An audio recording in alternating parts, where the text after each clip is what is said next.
Rome, l'an 1600. La place Campo de Fiori est enveloppée dans la brume matinale. Au centre, parmi les étals du marché, se dresse un poteau entouré de bois. Vers lui s'avance un homme dont le nom est aujourd'hui devenu un symbole de révolte, mais qui, à l'époque, ne suscitait que l'horreur et les malédictions. Giordano Bruno a 52 ans, mais après 7 ans passés dans les cachots de l'Inquisition, il a l'air d'un vieillard décrépit. La foule attend ses dernières paroles, un cri ou une supplication pour obtenir grâce. Mais Bruno se tait. Physiquement, il ne peut pas parler. On lui a enfoncé dans la bouche un bâillon de fer muni d'une pointe qui lui transperce la langue. L'Église craignait ses paroles plus que son hérésie. C'est pourquoi ils l'ont réduit au silence avant de le priver de la vie. Qui était ce moine renégat qui a refusé d'embrasser le crucifix avant de mourir? Les manuels scolaires affirment qu'il a souffert pour la science, comme Galilée. Mais ce n'est pas vrai. Galilée a renoncé à sa foi et a survécu. Bruno est entré dans le feu. Son crime était plus terrible que toute astronomie. Il a été le premier à oser regarder dans l'abîme et à affirmer que l'univers est infini, que les étoiles sont innombrables et que d'autres mondes, peuplés d'autres êtres, tournent autour d'elles. Il a détruit le monde douillet et fermé du Moyen-Âge, rendant Dieu trop immense pour le dogme de l'Église. C'est l'histoire d'un homme qui aimait la vérité plus que la vie, de ses pérégrinations dans les cours royales d'Europe, de la magie de la mémoire qu'il enseignait aux monarques, et d'une trahison inattendue et désagréable. Filippo Bruno naît en 1548 à Nola, une petite ville de Campanie, à une vingtaine de kilomètres au nord-est de Naples. Son père, Giovanni Bruno, est soldat, un homme de maigres ressources au service du vice-royaume espagnol. Sa mère, Frolisa Savolino, appartient à ce monde de paysans et d'artisans dont l'horizon s'arrête aux pentes du Vésuve. Le garçon grandit dans l'ombre de ce volcan. Et cette ombre, Bruno s'en souviendra toute sa vie. Des décennies plus tard, dans son poème philosophique De Immenso, il raconte un souvenir d'enfance. Depuis le mont Cicala de Nola, le Vésuve paraissait menaçant et noir. Mais lorsqu'il gravit le Vésuve, sa montagne familière devint étrangère, minuscule, presque insignifiante. Le centre du monde, comprit-il, se déplace avec celui qui regarde. Il n'y a pas de point fixe. Ce garçon ne possède rien, ni fortune, ni protecteur, ni nom. Ce qu'il possède, c'est une mémoire extraordinaire et une faim de savoir que rien ne rassasie. À 14 ans, il est envoyé à Naples pour étudier les lettres, la logique et la dialectique. Il suit les cours de Giovanni Vincenzo Colle, dit Il Sarnese, un professeur proche de l'avéroïsme, cette tradition qui, depuis le XIIe siècle, insiste sur la séparation entre vérité philosophique et vérité religieuse. Averroès disait, en substance, qu'une chose pouvait être vraie en philosophie et fausse en théologie, et inversement. Cette idée entre dans le crâne du jeune Filippo comme une graine dans un sol préparé. Elle ne germera que bien plus tard, mais elle est déjà là. En 1565, à 17 ans, un âge tardif pour l'époque, il entre au couvent dominicain de San Domenico Maggiore à Naples, le même couvent où Thomas d'Aquin a résidé 3 siècles plus tôt, le même ordre qui fournit au Saint-Office la majorité de ses inquisiteurs. Le jeune homme prend le nom de Giordano, il prononce ses vœux. Il est ordonné prêtre en 1572. Pourquoi un esprit aussi libre entre-t-il dans l'un des ordres les plus rigides de la chrétienté? La réponse est simple et cruelle, parce que c'est le seul chemin vers les livres. Le couvent possède une bibliothèque immense. Pour un fils de soldat sans le sou, la robe noire et blanche des dominicains n'est pas une vocation, c'est un passeport. Et dès les premiers mois, il fait scandale. Il retire de sa cellule les images de Sainte Catherine de Sienne et de Saint Antonin pour ne garder qu'un crucifix. Il réprimande un novice qui lit un livre pieux à la gloire de la Vierge Marie. Les accusations sont déposées, puis retirées. Mais la fracture est visible.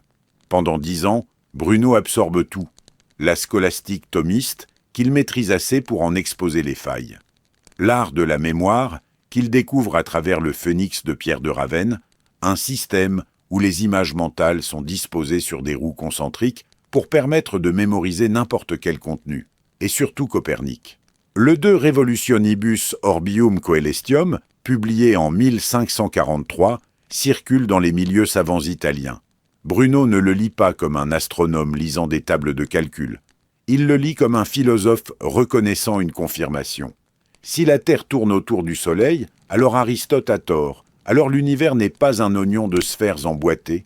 Alors tout ce que l'Église enseigne sur la structure du cosmos est faux. En 1575, il achève son doctorat de théologie avec 2 thèses impeccablement orthodoxes. Tout ce qu'enseigne Thomas d'Aquin dans la Somme contre les gentils est vrai. Et tout ce que dit le maître des sentences est vrai. On pourrait croire à la soumission. En réalité, c'est un masque. Car la même année, une enquête est ouverte contre lui pour ses opinions sur la Trinité. Et l'année suivante, en 1576, un procès formel est lancé. On retrouve dans sa cellule des ouvrages de saint Jean Chrysostome et de saint Jérôme annotés par Érasme de Rotterdam, des éditions figurant sur la liste des livres interdits. Les accusations s'accumulent, doute sur la double nature du Christ, sympathie pour l'hérésie arienne, mépris de l'autorité des pères de l'Église. Bruno n'attend pas le verdict. En février 1576, il s'enfuit à Rome, puis quitte le couvent définitivement. Il ôte l'habit dominicain. À 28 ans, il est excommunié, fugitif, sans emploi, sans protection, sans pays. Il emporte avec lui la seule chose que personne ne peut lui confisquer, la certitude que l'univers est plus grand que ce que l'Église veut bien admettre. Et cette certitude, il va la porter à travers toute l'Europe comme une torche dans la nuit. Ce qu'il ne sait pas encore, c'est que cette torche finira par le consumer. Commence alors une errance de 16 ans qui dessine la carte de son génie et de sa solitude. Gênes, Turin, Savone, Venise, où il publie peut-être un premier ouvrage perdu, le De Segni de Tempi, puis Genève, en 1579, forteresse du calvinisme. Bruno y travaille chez un imprimeur, correcteur d'épreuves. Il s'inscrit à l'université, embrasse formellement le calvinisme. Puis, fidèle à lui-même, il publie un pamphlet contre Antoine de la Faille, professeur de philosophie, et protégé de Théodore de Bèze, le successeur de Calvin. Le résultat est immédiat. Procès, excommunication de l'Église réformée, obligation de s'excuser publiquement. En l'espace de 3 ans, Giordano Bruno a réussi l'exploit d'être excommunié à la fois par les catholiques et par les calvinistes. Les luthériens suivront en 1589 à Helmstedt. Aucun autre philosophe du XVIe siècle ne peut revendiquer cette distinction. Toulouse, 2 ans d'enseignement à l'université de 1579 à 1581. Il enseigne le De Anima d'Aristote et la Sphaera de Sacrobosco. Il rencontre le philosophe portugais Francisco Sanchez, auteur du Manifeste sceptique Quod nihil situr, on ne sait rien. Bruno partage sa critique de la logique scolastique, mais méprise son scepticisme. Sanchez doute de tout.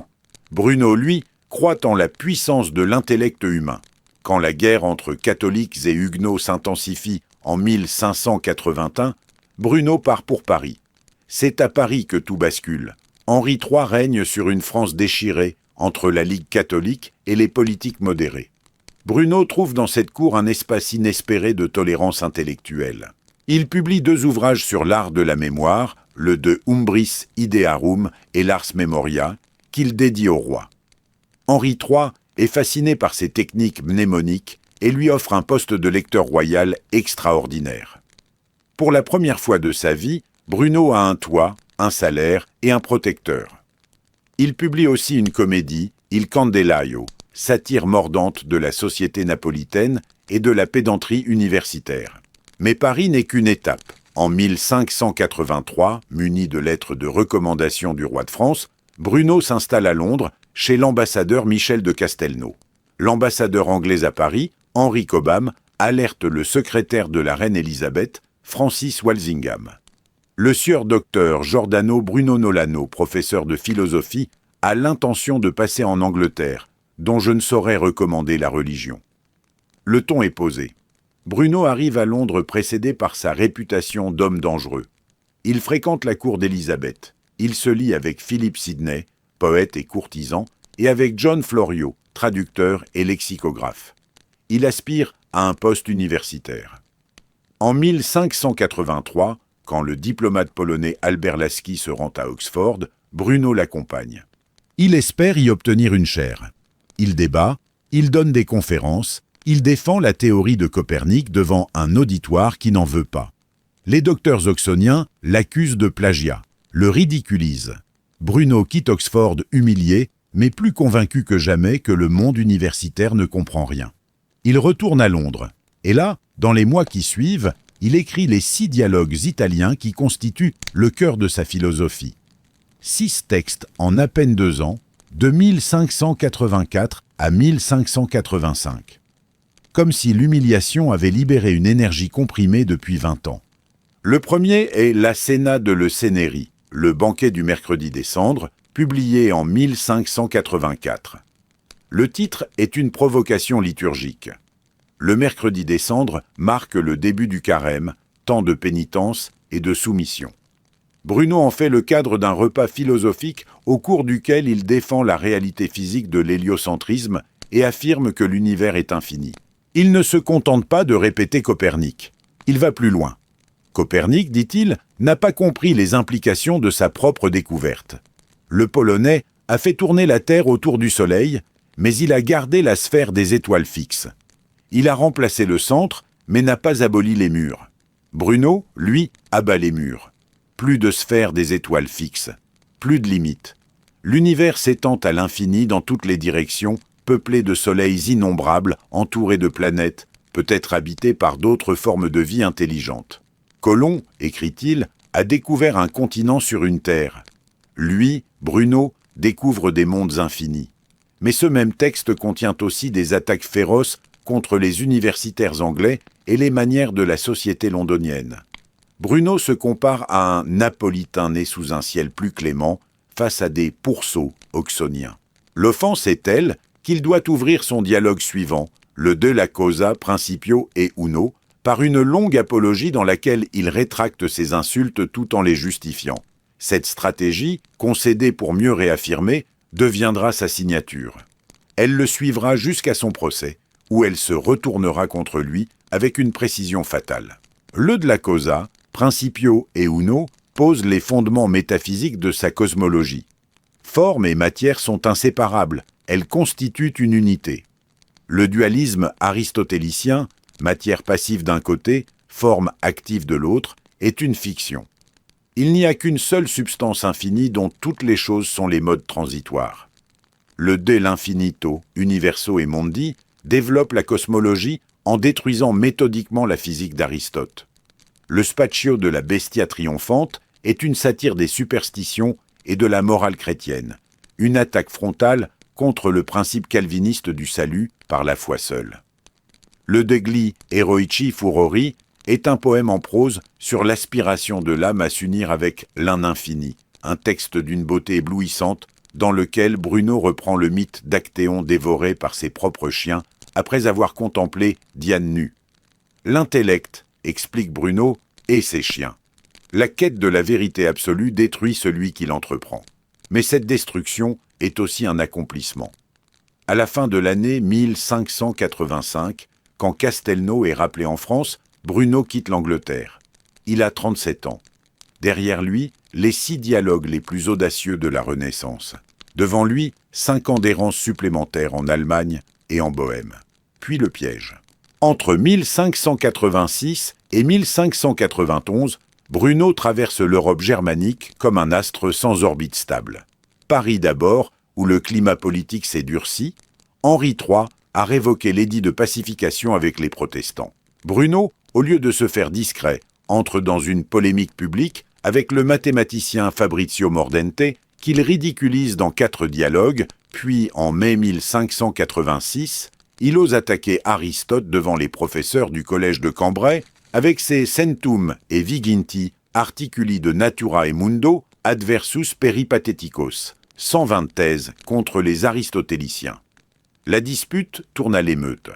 Les politiques le désavouent. Bruno quitte Paris, Marbourg, Wittenberg, pendant 2 ans, l'université de Luther et de Mélenchon, où il enseigne la philosophie aristotélicienne, la même qu'il détruit dans ses propres écrits, avec un succès suffisant pour prononcer, en 1588, un discours d'adieu élogieux envers les luthériens.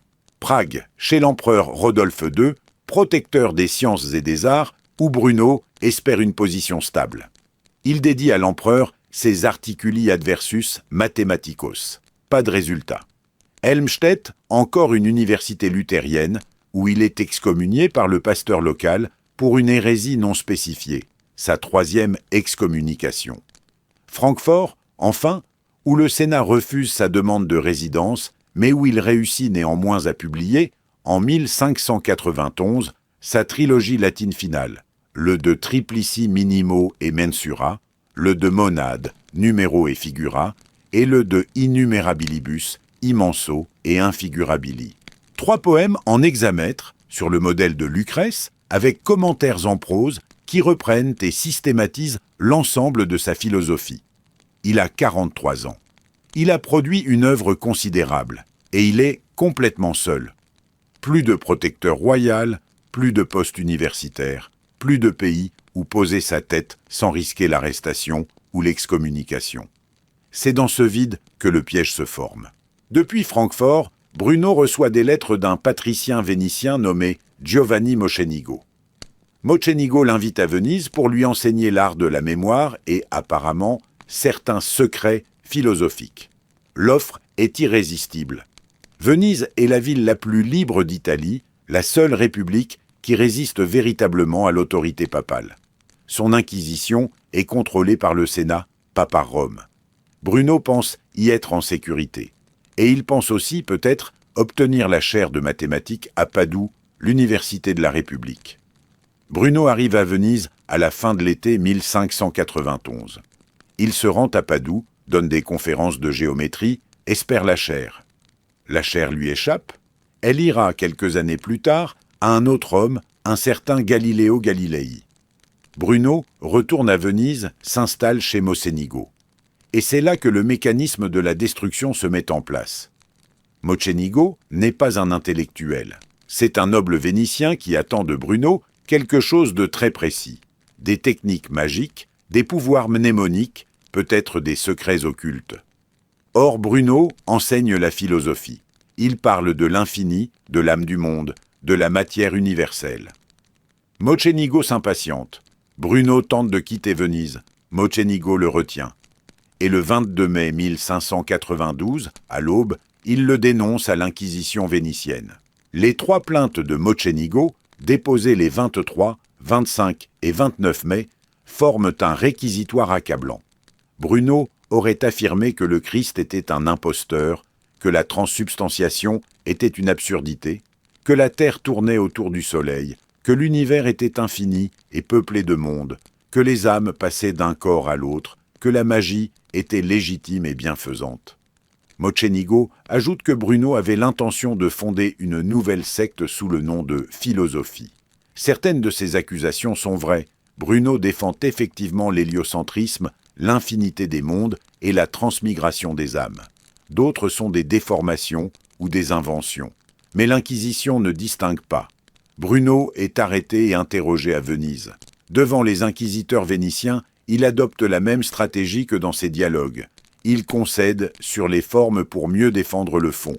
Il admet certaines de ses opinions philosophiques, reconnaît avoir eu des doutes sur certains dogmes, mais affirme que ses réflexions étaient purement philosophiques, fondées sur les sens et la raison, et ne visaient pas à contredire les vérités de la foi. La distinction entre vérité philosophique et vérité théologique, l'héritage d'Averroès, appris à 16 ans à Naples, est devenu son bouclier. Mais ce bouclier est fait de verre, car le 12 septembre 1592, Rome intervient. Le nonce apostolique à Venise demande l'extradition de Bruno. Le Saint-Office romain veut le juger lui-même. Le Sénat vénitien hésite. Venise défend jalousement son indépendance juridique. Mais face à la pression papale, en janvier 1593, le Sénat cède. Bruno est transféré aux prisons du Saint-Office à Rome. L'homme qui croyait pouvoir jouer avec le feu, en se réfugiant dans l'espace de liberté, Vénitien vient d'être livré au seul tribunal devant lequel aucune distinction entre philosophie et théologie ne tient plus. À Rome, le mot philosophie n'est pas un bouclier. C'est une confession. Le procès romain dure 7 ans. 7 ans de cellules, d'interrogatoires, de mémoires écrits, de défenses rejetées. Le dossier, tel qu'il nous est parvenu, car les documents originaux ont été perdus, et seul le sommaire retrouvé par Angelo Mercati au Vatican en 1940 subsiste, révèle un affrontement asymétrique. D'un côté, un homme seul, sans avocat, sans appui, armé uniquement de sa mémoire prodigieuse et de sa capacité argumentative. De l'autre, la machine la plus perfectionnée de contrôle intellectuel que l'Occident ait jamais produite, le Saint-Office romain sous le pontificat de Clément VIII. Les chefs d'accusation se multiplient, 40 au total couvrant l'ensemble de sa pensée. Ses opinions sur la Trinité, sur la nature du Christ, sur la transsubstantiation, sur la virginité de Marie, sur l'enfer, sur les prophètes, sur les reliques, sur Moïse, sur les saintes écritures, sur l'infinité de l'univers, sur la pluralité des mondes, sur le mouvement de la terre, sur l'âme du monde, sur la transmigration des âmes, sur la magie. Ces livres sont censurés un par un, le De la Cosa, le De l'Infinito, la Cena de le Ceneri, le De Monade, le De Minimo. On relève les passages hérétiques, on les compile. On lui demande de répondre point par point. Bruno répond. Il écrit des mémoires de défense. Il admet certaines propositions comme philosophiquement fondées, en rejette d'autres comme des distorsions. Mais surtout, il utilise inlassablement la même tactique, abjurer la forme, puis reformuler le contenu dans ses propres termes, transformant chaque concession en tremplin pour réaffirmer sa position. Les inquisiteurs connaissent cette stratégie. Ils la voient fonctionner en temps réel. Et ils ne sont pas dupes. Le 14 janvier 1599, après 6 ans de procédure, la congrégation du Saint-Office approuve une liste de 8 propositions hérétiques compilées par le cardinal Roberto Bellarmino, le même Bellarmino qui, 16 ans plus tard, avertira Galilée, et par le dominicain Alberto Tragagliolo. Cette liste est aujourd'hui perdue. On ne connaît avec certitude que 2 des 8 propositions. L'une concerne le sacrement de la réconciliation, l'autre, la théorie de l'âme comme pilote du corps. 2 propositions qui touchent au cœur du dogme chrétien sur l'âme individuelle et la vie après la mort. Bellarmino. Voici l'antagoniste avec un visage. Roberto Bellarmino, jésuite, cardinal, théologien de premier rang, auteur des Disputations de Controversi Christianae Fidei, une encyclopédie des hérésies, écrite précisément pour défendre le catholicisme contre ses ennemis. Bellarmino n'est pas un fanatique aveugle. C'est un intellectuel brillant, formé à la même tradition scolastique que Bruno, capable de comprendre les arguments de son adversaire, et c'est précisément ce qui le rend dangereux. Il sait que Bruno ne blasphème pas par ignorance. Il sait que l'homme en face de lui a construit un système cohérent, une cosmologie alternative, une métaphysique, qui, si on la prend au sérieux, annule la nécessité même de la révélation. Et c'est cela, pour Bellarmino, le vrai danger. Pas les insultes au Christ, pas les doutes sur la Trinité. Ces erreurs sont corrigeables par l'abjuration. Le vrai danger, c'est un homme qui propose un univers dans lequel l'Église n'a plus de raison d'exister. Bruno est invité à abjurer les 8 propositions. 4 jours plus tard, le 18 janvier, il est amené devant la congrégation et sommé de se rétracter dans un délai de 6 jours. Bruno concède, mais avec des réserves. Puis, il soumet un mémoire écrit de défense. La congrégation rejette ses arguments. Bruno abjure à nouveau, et à nouveau, glisse dans son abjuration des reformulations qui, dans les faits, reviennent à maintenir ses positions. Ce jeu dure presque 1 an. À chaque ronde, les inquisiteurs resserrent l'étau.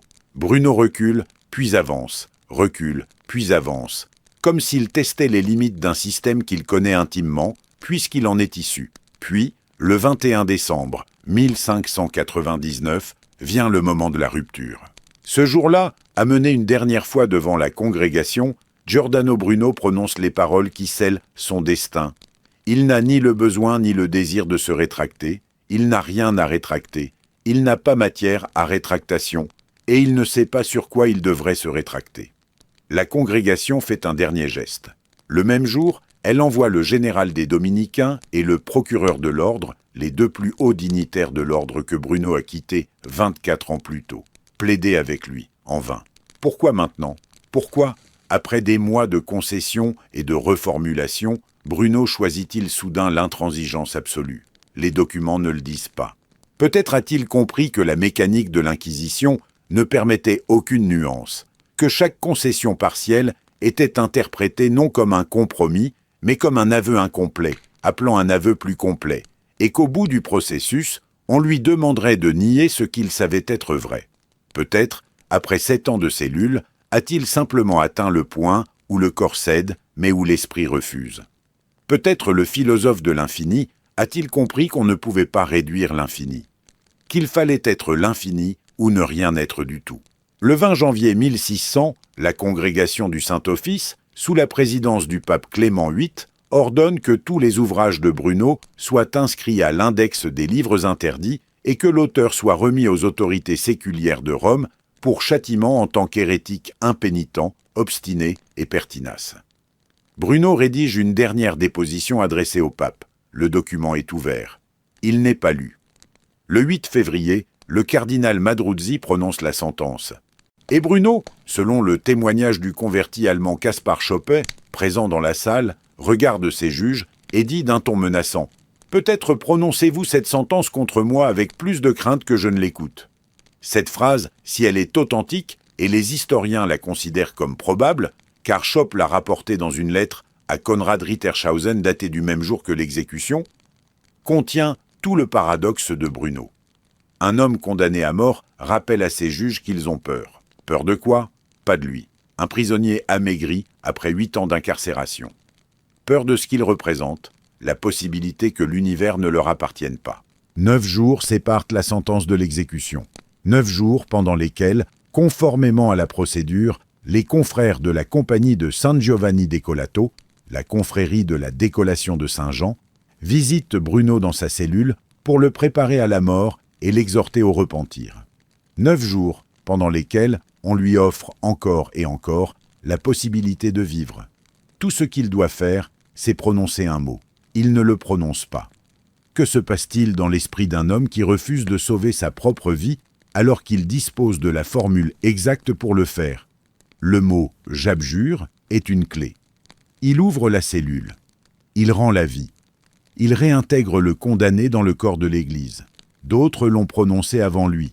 Galilée le prononcera 33 ans plus tard, et Pur Simuov, étant selon toute probabilité un ajout légendaire. Bruno connaît cette option. Il l'a même exercée partiellement pendant des mois dans le jeu d'ombre des interrogatoires. Mais il y a une différence fondamentale entre les concessions tactiques d'un procès en cours et l'abjuration finale exigée par le Saint-Office. La concession tactique est un jeu de langage. Bruno y excelle. L'abjuration finale est un acte performatif. Elle transforme la réalité. Quand un homme abjure devant l'Inquisition, il ne dit pas simplement « je me suis trompé ». Il dit « ce que j'ai pensé toute ma vie n'existe pas. L'univers que j'ai décrit est un mensonge. Mon intelligence est un instrument de perdition. » L'abjuration ne sauve pas seulement le corps. Elle détruit la personne. Le paradoxe central de la vie de Bruno se cristallise dans ces 9 jours. L'homme qui a défendu l'idée que l'univers est infini et que l'esprit humain est capable de le comprendre se trouve face à un choix qui n'en est pas un. Accepter que son esprit est fini, borné par les murs d'un dogme, ou accepter que son corps est fini, consumé par les flammes d'un bûcher. Dans les 2 cas, quelque chose meurt. Mais les conséquences sont asymétriques. Si le corps meurt, les idées survivent, dans les livres, dans les esprits de ceux qui les liront. Si l'esprit abdique, les idées meurent, et le corps qui survit n'est plus qu'une coquille vide portant le nom d'un homme qui n'existe plus. Bruno choisit le feu. Le registre de la compagnie de San Giovanni Decolato note, avec la sécheresse bureaucratique propre aux institutions qui administrent la mort, que le condamné est resté obstiné jusqu'au bout, repoussant les exhortations des confrères qui l'accompagnaient. L'Église a fait son travail. Les confrères ont chanté les litanies.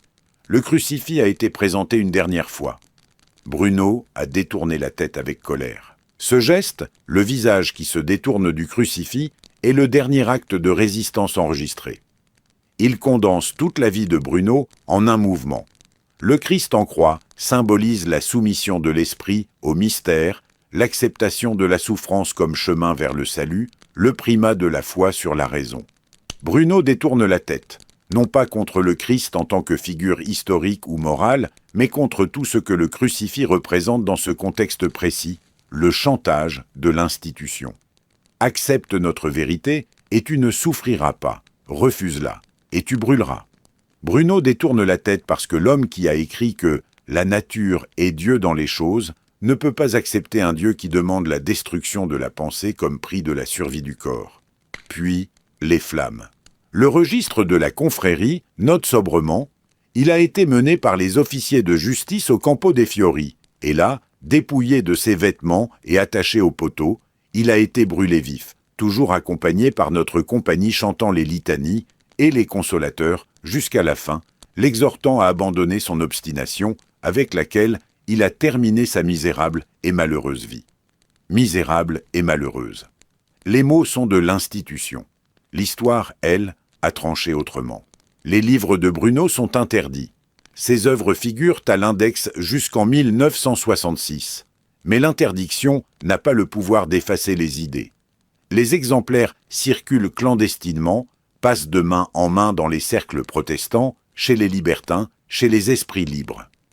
En 1621, le Hongrois calviniste Peter Alvinci publie le témoignage de Schoppe pour démontrer la cruauté catholique. John Toland, libre penseur anglais, fait de Bruno un héros de la lutte contre le dogmatisme.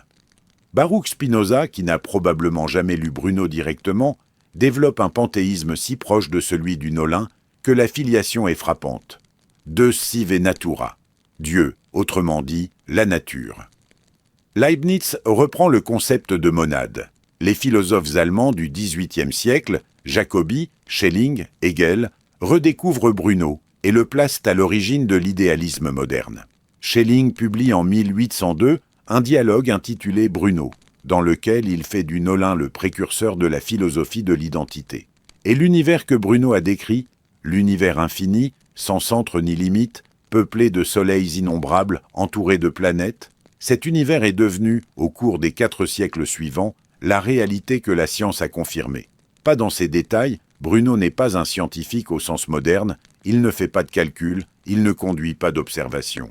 Mais dans son intuition fondamentale, le cosmos n'est pas un oignon de sphère concentrique avec la Terre au centre. Il est vaste au-delà de toute mesure humaine, peuplé de structures que Bruno a imaginées avant que le premier télescope ne soit braqué vers le ciel. Le 24 juin 1899, une statue de bronze est érigée sur le Campo dei Fiori, à l'endroit même où Bruno a brûlé. Le pape Léon XIII proteste. La statue est inaugurée quand même. Elle est toujours là. Un moine encapuchonné, le regard baissé, tenant un livre contre sa poitrine. Autour de lui, chaque matin s'installe le marché aux fleurs de Rome. Les étals de fruits et de légumes entourent celui qui a dit que le silence de ces espaces infinis, l'expression est de Pascal mais l'idée est de Bruno, ne devait pas effrayer l'homme, mais l'émerveiller. L'ironie finale est implacable. L'Église qui a brûlé Bruno pour avoir affirmé que l'univers était infini n'a jamais réhabilité Bruno. En l'an 2000, pour le 400e anniversaire de son exécution, le cardinal Angelo Sodano, secrétaire d'État du Vatican, a exprimé un profond regret pour la mort de Bruno, tout en ajoutant que les inquisiteurs avaient eu le désir de servir la liberté et de promouvoir le bien commun. Le corps a brûlé, les livres ont été interdits, et 4 siècles plus tard, l'institution s'excuse sans se rétracter. Exactement comme Bruno s'est rétracté sans jamais se rétracter. L'homme qui a dit à ses juges « Peut-être prononcez-vous cette sentence contre moi avec plus de crainte que je ne l'écoute » avait compris une chose que ses bourreaux n'ont jamais comprise. On peut brûler un corps, mais on ne peut pas brûler une idée. L'infini ne se consume pas. Il attend. Et quand les flammes s'éteignent, c'est l'idée qui reste.